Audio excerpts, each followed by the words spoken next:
కాంగ్రెస్ ప్రభుత్వం వచ్చి రైతన్నకు కన్నీటి గోస తెచ్చిందని మాజీ మంత్రి హరీష్ రావు మండిపడ్డారు.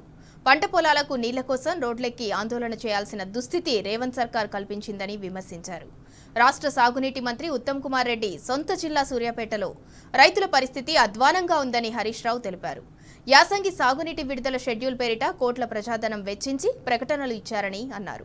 ఎస్ఆర్ఎస్పీ స్టేజ్ 2లో భాగంగా తుంగతుర్తి, సూర్యాపేట, కోదాడ తదితర నియోజకవర్గాల్లోని 3,36,630 ఎకరాలకు సాగునీటిని విడుదల చేస్తామని ప్రకటనలు ఇచ్చారని గుర్తు చేశారు. ప్రచారం చేసుకున్నారు, కానీ రైతన్నల పంట పొలాలకు నీళ్లు మాత్రం విడుదల చేయటం లేదని హరీష్ రావు ట్వీట్ చేశారు.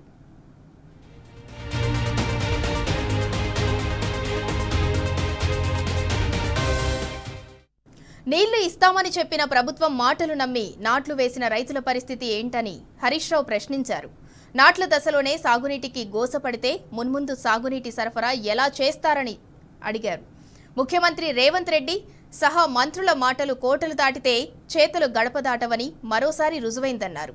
అద్భుతాలు చేస్తున్నట్లు భ్రమలు కల్పించడం మానేసి ఇప్పటికైనా ఆచరణకు దిగాలని హరీష్ రావు ప్రభుత్వానికి సూచించారు. రాజకీయ కక్ష సాధింపు చర్యలు, ప్రతిపక్షాల మీద ఆరోపణలు చేయటం మానేసి పంట పొలాలకు నీళ్లు అందించి ఆందోళనలలో ఉన్న రైతన్నలకు దన్నుగా నిలవాలని హరీష్ రావు ఆకాంక్షించారు.